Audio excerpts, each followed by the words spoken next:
പിന്നെ രേണുസുതിക്ക് ക്യാൻസറാന്ന് പിന്നെ അറിഞ്ഞു. അപ്പോൾ ഒരുപാട് ആൾക്കാർ രേണുവിനെ വിളിക്കുന്നുണ്ട്, നിങ്ങൾക്ക് സഹായം വേണമെങ്കിൽ വിളിക്കുമെന്ന്.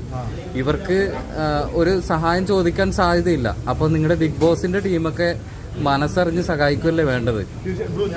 ഞാൻ കാര്യം പറയാം. ഇനിയിപ്പം രേണു എന്ന് പറഞ്ഞു കഴിഞ്ഞാൽ എൻ്റെ സുഹൃത്തിൻ്റെ ഭാര്യയാണ്. അദ്ദേഹം മരണപ്പെട്ടു. അതിനേക്കാൾ ഇപ്പോൾ ഞാൻ മെഡിക്കൽ ടെസ്റ്റിൻ്റെ വൈഫ് ഡെലിവറിക്ക് നിൽക്കുന്ന സമയത്ത് രേണുസുതി അവിടെ വന്നിരുന്നു മെഡിക്കൽ ടെസ്റ്റ്. അപ്പോൾ എന്താണ് അസുഖം എന്ന് ഞാൻ ചോദിച്ചിട്ടില്ല. ഞാൻ പിന്നെ വ്യക്തമായിട്ട് ചോദിച്ചില്ല. അപ്പോൾ എനിക്കിപ്പോൾ ഒരു ഡൗട്ടില്ല. മെഡിക്കൽ ടെസ്റ്റ് എന്ന് പറഞ്ഞൊരു ഹോസ്പിറ്റലിൽ ഒരു ട്രീറ്റ്മെൻറ്റ് വരുന്നെങ്കിൽ വ്യക്തമായിട്ടൊരു ഇതുണ്ടാവും, ചെക്കപ്പ് എന്ന് പറഞ്ഞാൽ. ഞാൻ ഈ നഴ്സറിലാണ് ഇത് അറിയണത്. അതെല്ലാം ഈ ഓൺലൈൻ മീഡിയയിലൂടെയൊക്കെയാണ് ഇതറിയണം. അപ്പോൾ എനിക്ക് പറയാനുള്ളത്, രേണുസുതിനെ പറ്റി ഒരുപാട് ആളുകൾ കണ്ടൻറ്റായിട്ട് നെഗറ്റീവ് കണ്ടൻറ്റുകൾ സ്പ്രെഡ് ചെയ്തിട്ടുണ്ട്. അവർക്ക് ലക്ഷക്കണക്കിന് രൂപയും 25,000, 30,000, 40,000 അതിൽ നിന്നൊരു 10,000 വെച്ചിട്ട് കൊടുത്തു കഴിഞ്ഞാൽ അവരുടെ ആ ട്രീറ്റ്മെൻറ്റിനുള്ള പൈസ. അപ്പോൾ ഈ ബിഗ് ബോസിൽ പോയ ആളുകൾ ഒരു 90% ആളുകളും വളരെ നോർമൽ ലെവലിൽ നിന്ന് പോയ ആൾക്കാരാണ്. വലിയ ഒരു 10% ആൾക്കാരാണ് ഒരു വലിയ സ്റ്റാർഡോളും അത്യാവശ്യം വരുമാനമുള്ള ആൾക്കാർ. ബിഗ് ബോസ് കഴിഞ്ഞ് 90% ആൾക്കാർക്ക് പ്രത്യേകിച്ച് വരുമാനങ്ങളൊന്നുമില്ല. ഇതിന് ചെറിയ ബിസിനസ്സുകളും ചെറിയ ഉദ്ഘാടനം ചെറിയ വഴി പോകുന്ന ആൾക്കാർ.